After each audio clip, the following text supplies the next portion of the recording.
Iepriekšējā sērijā ekspedīcijas komanda sasniedza mazu provinces pilsētiņu Kampota, kas atrodas Ziloņa kalnu pakājē. Nogaršoja Kampotas slaveno augli durjanu, kas smaržo pēc ēles, bet garšo pēc paradīzes, un uzzināja, kā no viena krūma var iegūt melnos, sarkanos un baltos piparus vienlaicīgi. Bet tad devās uz franču būvēto spoku pilsētu Bokora kalnā, kur blakus kazino uzcelta milzīga Budas statuja.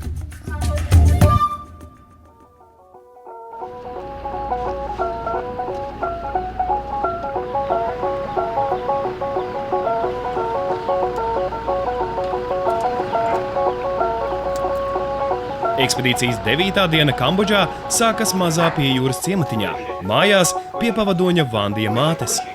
Kā jau pierasts, mājā dzīvo visas šīs ģimenes paaudzes, tāpēc uz svinīgajām brokastīm ir sanākuši ļoti daudz ļaudis. Mango, you want to try it?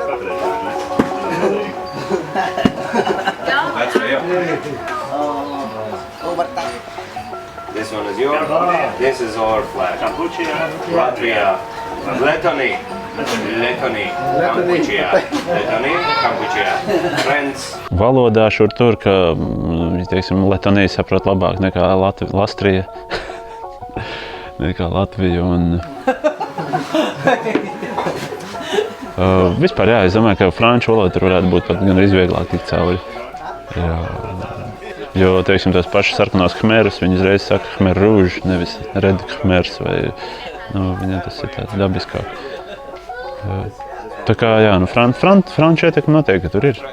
Noteikti nemaz vēl joprojām ir, jo franču tāpat vēl joprojām ir aktīvākie Ankoras pētnieki un aktīvākie tur visādi biznesa projektu darītāji. Kaut gan šobrīd jau šķiet, ka lielāko daļu vismaz no piejūras zemēm ir ieguvuši Krievi un Ukraiņi. Kas ir ļoti jūtams, un tie uzņēmumi visi pieder Krieviem, Ukraiņiem, pat salas pieder.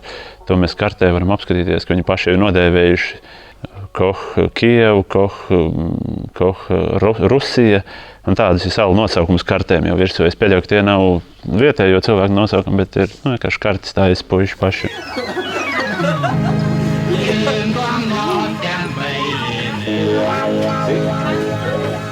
That is for you.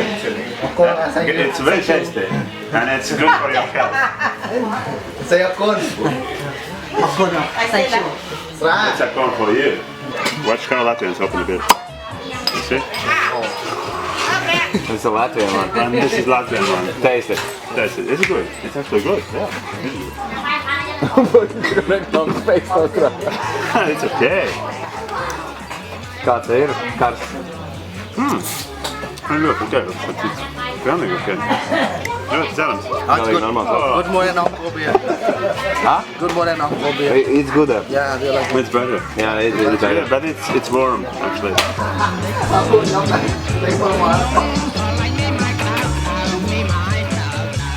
Saviesīgā rīta parunāšana pavadoņa Vandija ģimenes mājā tūlīt vainagosies ar brokastu galdu. Tālās zemes viesiem ir pagatavots gana dažāds nacionālo ēdienu klāsts. Tomēr arī šoreiz ceļotājus gaida mazs, bet iespaidīgs pārsteigums Āzijas gastronomisko īpatnību klāstā. Tas man arī? Tas tev Tā vai to likinīgi. some the pork. Tauciņi. Yeah, something in Chicken. You know that one?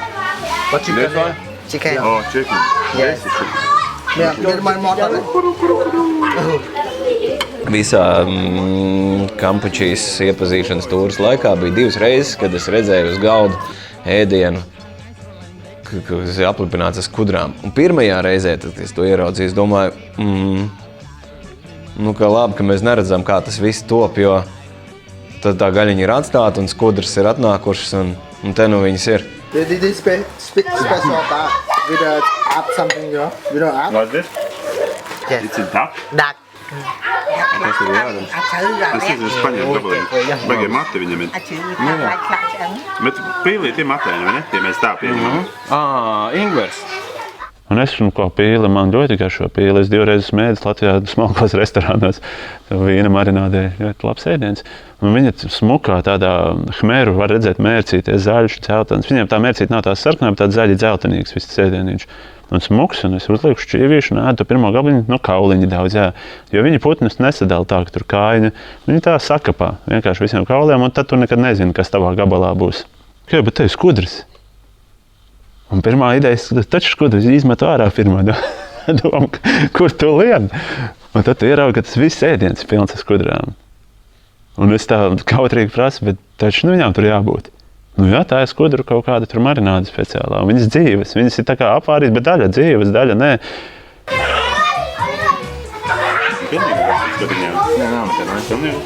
Es nezinu, vienīgi kāda ir jēdziņa viņa...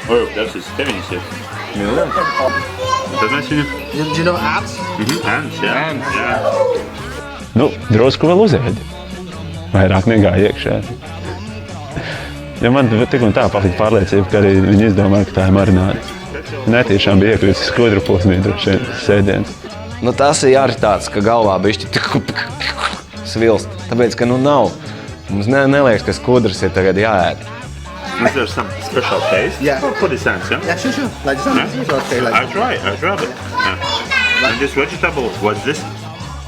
Un ģimeniski skaisti bija. Mums stāstīja, ka šī zeme, kur baigi esot atkal jau tas pats, ka sieviete dara tur melno darbu, un tad vīrietim būs šo citas lietas, kas jādara. Nu, atkal jau kaut kur paēnī, sēdēs pīpos. Viņi kopā baigi dara, un tas ģimeniskums tur baigi jūtams skaisti. Tas bija sajūtams, ka viņi visi tur ušinās, un ir vecais tēvs un vecā mamma, un dēls un vadekla, un visi kopā, un mazais kaut kur ķipars.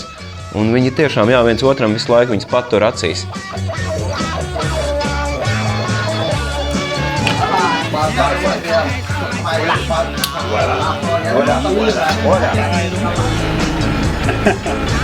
Bye. Liai! Liai!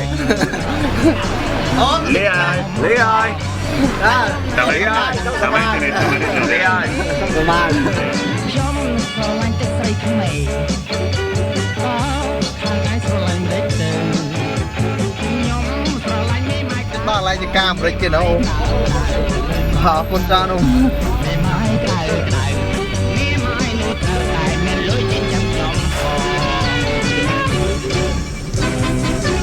Interesanti ir tas, ka tu vispār brauc pa valsti, ka tu zini, ka tā ir budisma valsts 98% budistu. Un tad tur ieraugi vienu kristiešu misionāru baznīciņu, vēl kādu. Un brauc un piestājamies.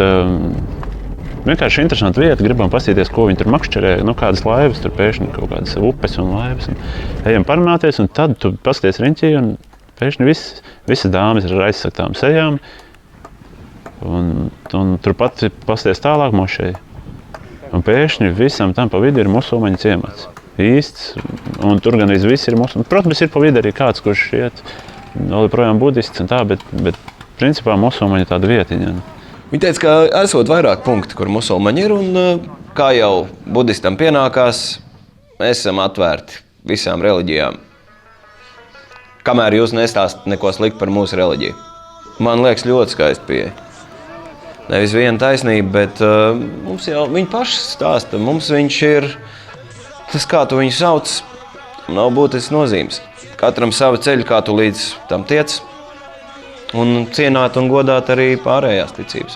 Es mūsu vandījām, mūsu rokas puisim un labam draugam prasu, vai, kā tā. Tā notiek, kurš uzcēla to dienu, un viņi to pie tā jau cilvēki iet. Un tad es prasu, vai tev patīk. Viņš sākumā norūc, ka bet tad, kad viņš pamana, ka tiek kaut kas filmēts, tad viņš sāk teikt, ka visi cilvēki jau ir labi un ka viss ir skaisti, bet nebija sajūta, ka te budistu vai vienkārši vietējais iedzīvotājs būtu sajūsmā par to ciematu. Jo tā sajūta, protams, ka mums tas ir noiestāstīt arī, ka musulmanis tāds un šitāds, un mēs paši bijām Irānā un zinām, ka nekas tam līdzīgs ar cilvēks, jo cilvēks jau pats nemainās. Bet tā sajūta tiešām pilnīgi mainās, ka tā vide mainās. Ir tās sievietes, uz kurām pēkšņi saprot, ka nedrīkst laikam skatīties. Tu sāc mēģināt atcerēties visus tos noteikumus, ko tu drīkst un ko tu nedrīkst darīt pie musulmaņiem. Es pieļauju, ka tur tas nav, protams, tik radikāli kā kādā Komas pilsētā Irānā, bet sajūta, protams, mainās un gaisotne mainās. Bet cilvēki tāpat laipni ļāva iet pa saviem zīvi dīķiem un skatīties visu un darīt, un nebija nekāda no tādas, ko mēs, protams, sagaidām uzzinot musulmaņu, tā tad automāts jau vēl kārā, protams, ka nekas tam līdzīgs. Jauki cilvēki.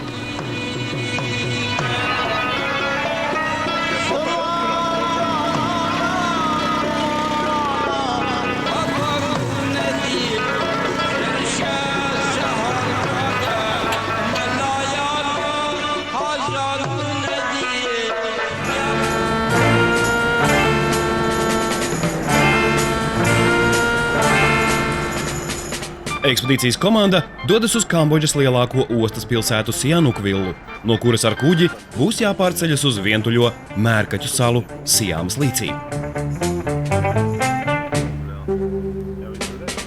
Kas ir dīvaini, jo valstī jau reljefs nav ļoti izteikts. Ir malās, ir kalni daudz, un šur tur redz pa kādam atsevišķam kalnam, bet visas tās lielās pilsētas un cilvēku dzīvošana notiek līdzenumā. Un šķiet, ka vajadzētu būt daudz velosipēdiem, bet velosipēdi nav ļoti daudz. Vietējie brauc, jā, kaut kur pa laukiem šur tur brauc, bet stipri maz. Ar mopēdiem noteikti daudz vairāk. Kambodžā ir ļoti skaists motocikliņš. Es redzu, kas tur Voshots varētu būt pēc mums atpazīstamiem modeļiem, kuram aizmugurē ir piemontēts tāds turētājs, pie kura ir piestiprināta skaista karietīte. Tāda, pēc vajadzības, vai viņi ir 4-vietīgi vai 12-vietīgi, to nosaka cilvēku mīlestība. Cik viņi viens otru mīl un cik tur var iesaisties. Un to viņi sauc par tuktuku, jo tā ir ērtāk. Viņi bija izdomājuši vien brīdī tuktukam dot citu nosaukumu tā iemesla dēļ, ka Indijā ir tuktuks, mums vajag citu. Neaizgāja tas jaunais nosaukums. Tas ir taksīts, kurā tieši tā, cik mums teica, ka cena drusku atšķiroties, ja gribot 10 viņā iekāpt. Es pieļauju, ka tas tāpēc, ka pret kalnu tad ir jāpastumj vai kaut kā, bet pietiekami lēts transporta veids, lai nebūtu jāčakarējās ar mašīnām. Un galu galā tuktuku, kā tu vari arī aizvest skapi, ko tu nevari izdarīt mašīnā. Un tāpēc tas ir, man liekas, ļoti ejoša lieta. Brauc arī vietē, nav tā, ka tas būtu tikai turisti izpriec, tas ir normāls transports.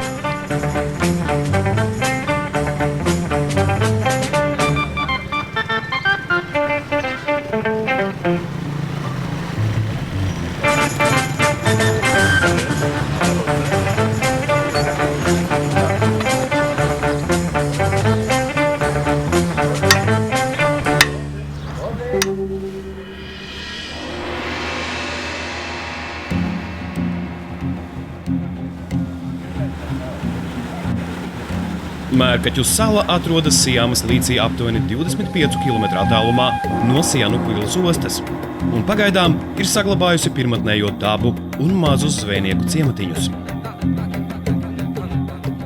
Tie ir divas dažādas Kambodžas. Ir Kambodža, kas ir Siam Repa vai Kāna Siam Repa, kas ir Angkor Vata, un tā pati Kambodža ir arī pat vēl trakāk ir lejā pie Sianukvillas un pie Kep pilsētas.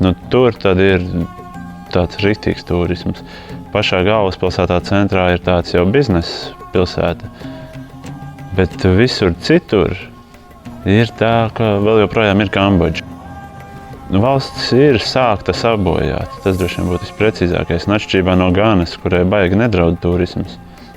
Tad te, protams, ka draud un ļoti, jo apkārt ir Taizeme, turpat ir visas lielās turisma mekas, un šobrīd jau tomēr arvien aktuālāk mēs paši redzam. Arvien vairāk cilvēki brauc uz Vietnamu, Kambodžu, Laosu, ātrijā tūrē. Un pilnīgi skaidrs, kāpēc, tāpēc, ka tas ir vēl joprojām ļoti specifisku garšu piedzīvojums. Ne tikai garša ziņā, bet tiešām tajā sajūta ziņā tas vēl joprojām ir specifisks piedzīvojums. Tā nav Taizemes izstāv tāda pareizā turisma pieeja. Tas vēl joprojām ir ar odziņu brauciens. Kam tā odziņa liekas vienkārši šmuce vai negaršīga, kam tas liekas kaut kas patiess. Tas katram pašam jāvērtē. Un es pieļauju, ka tur, kur arī pa kādam latviešu puikam strādā par rendžeriem, ka tur tad ir tāda īsta Kambodža. Pirmotnējās salas džungļos ceļotājs satika Kasparu. Viņš jau 2 gadus strādā Kambodžā aizsargājot dabu un dzīvniekus. Rangers Kaspars ir čālis, ko par viņu es vispirms uzzināju internetā, kaut kur nejauši. Man teica, ja tu esi Kambodžā uzmeklē Rangeru Kasparu, un Rangers Kaspars mums pretī gadījās nejauši. Un Kaspars strādā džungļos, starptautiska projekta ietvaros, viņš ir Rangers, kas sargā Nacionālo parku, kura pakļautībā ir 14 Khmeru armija, kas jau izklausās labi, par ko es daudz izjautāju Kasparu, un kas esot forši, jo Khmeri nav agresīvi. Un tad līdz ar to tas ir forši. Es tā iedomājos, ja tev izdalītu 14 latviešu armiju, tur diezgan daudz būtu visādas. Ka tev visu laiku jādzīvo 14 vīriem kopā. Dažiem būtu kaut kādas nebūšanas. Bet nemaz nē. Viņš teica, ja kaut kas tā izdala visiem iedzert, visi pasmaida un aizmiega. Tā kā viss ir kārtībā. Es domāju, ka situācija tieši tāda pati, kā daudz kur citur pasaulē. Latvijā pat patiesībā tā situācija ir labāka. Lielākoties tur, kur ir cilvēki, tur ir izēsta dzīvība. Tur tu vari izbraukt cauri pa tiem plašumiem un tām lielajām pļavām, tur tu neredzēsi nevienu savvaļas dzīvnieku. Vietēji droši vien pamanīsies noķert kaut kādu burunduku pāris reizes pie Ankorvatas. Mēs mērķiķīšus redzējām, kas iznāk no mežiņa parunāties. Ja mēs par dzīvo dabiņu, kas mums apkārt čūsku, neredzēja nevienu plēsīgu dzīvnieku neredzēju, kas visur ir rakstīts, ka tur visa veida ragaiņi un visa veida nagaiņi dzīvo. Vienīgais plēsīgais dzīvnieks, ko mēs redzējām, bija ūdens govs, purvāzis. Sauc kā grib, bet vispār baies bufels un baies bifels, baigi bail no viņa bija. Jo tas skatiens acīs ir tāds, ka ja tu vēl bišķi tuvāk pienāks man klāt ņērga, es zinu, ko tev izdarīšu, un tu tālāk, nē, es nemaz negribu zināt, ko tu izdarīsi. Nopietni, tas viss nolasās tajā, jo viņam ir acīs tas viss. It kā tas vienmēr, kurš ir kontaktā ar cilvēku, ir džeks, kas aizstāv savus meitenes. Un viņš iznāk uz priekšu tā un vēl pat bišķi tā. Nē? Un viņš jau zina, kā viņš izskatās. Un pēc tam, tad arī teica, ka nik pa laikam ir nelaimes gadījumi, kad ūdens bifels kādu, tā teikt, piespiež paklusēt. Bet ūdens bifeli mēdzot būt agresīvi, mēdzot uzbrukt cilvēkiem. Un tā kā īpašu tādu nopietnu kontaktu viņiem meklēt nevajag. Kaut gan, tas jau ir mājlops, viņš nav nekāds beigais savvaļnieks. Visādi citādi, lai redzētu dzīvniekus, droši vien būtu jādodās pie dabas parkos iekšā, tur, kur mīt arī latviešu puiši, kā rangeri, kas pievaktē, lai vietēji neapēd visu. Jo garšīgi jau droši vien tie dzīvnieki ir.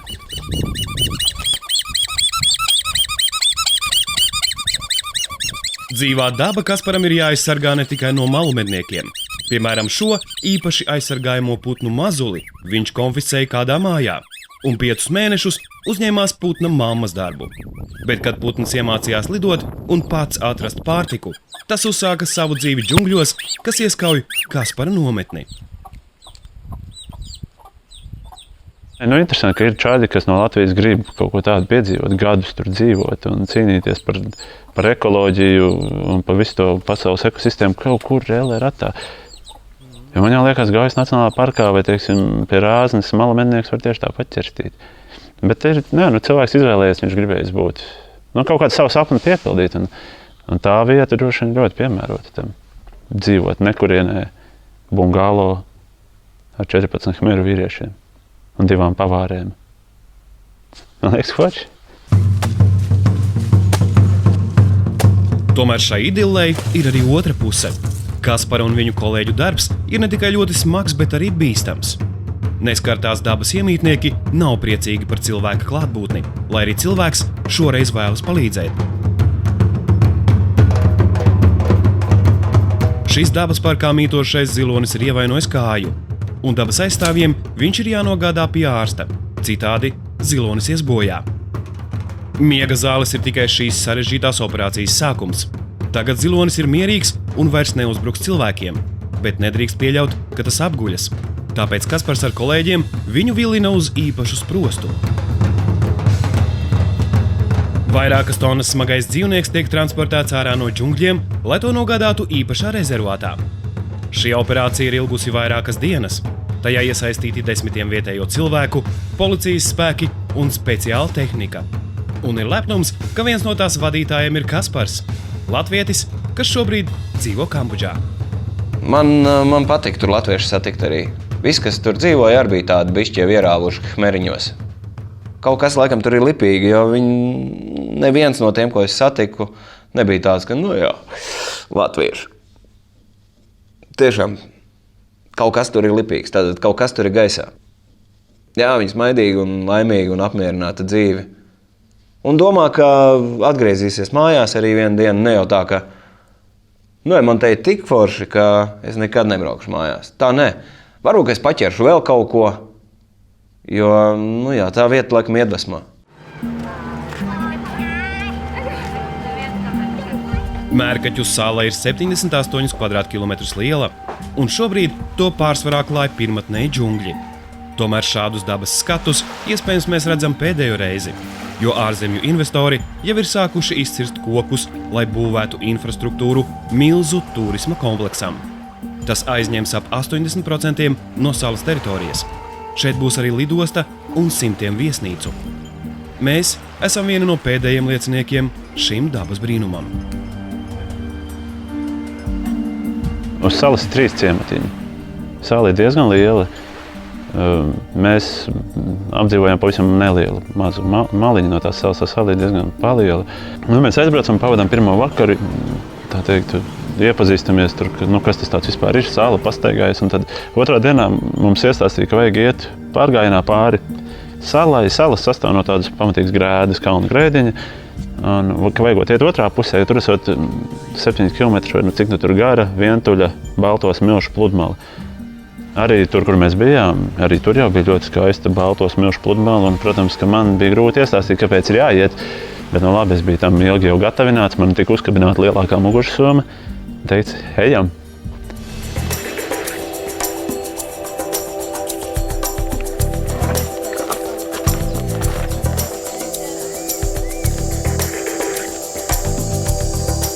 Pirmatnējā daba, džungļu takas un mērkaķu salas vēl neizpostītais mežonīgums, skaistā un mazliet skumjā stāstā par vietām, kuras zaudējam. Jau pēc nedēļas ekspedīcijas 10. noslēguma sērijā. Ja tik ļoti negribētos tikt otrā pusē, es droši vien būtu pārtraucis to kāpienu, bet man tiešām interesē, kas tur būs. Un zinu, ka tas pārspēja to, ko es biju iedomājies. Ja es tajā kāpu, tad jau es kaut ko baigi gribēju. Bet tad, kad mēs sākām kāpt lejā un es ieraudzīju tos, kā to sauc, safīra zils vai safīra zaļš, tā krāsa, kas ir tām pludmalēm tāda. Tu pa gabalu ieraugi to krāsu, liekas, nevar būt, ka tas kaut kas spīd cauri, tur kaut kāds jumts droši vien. Tad nokāp lejā un tur taču ir pilnīgi balts smiltis un pilnīgi balts ūdens.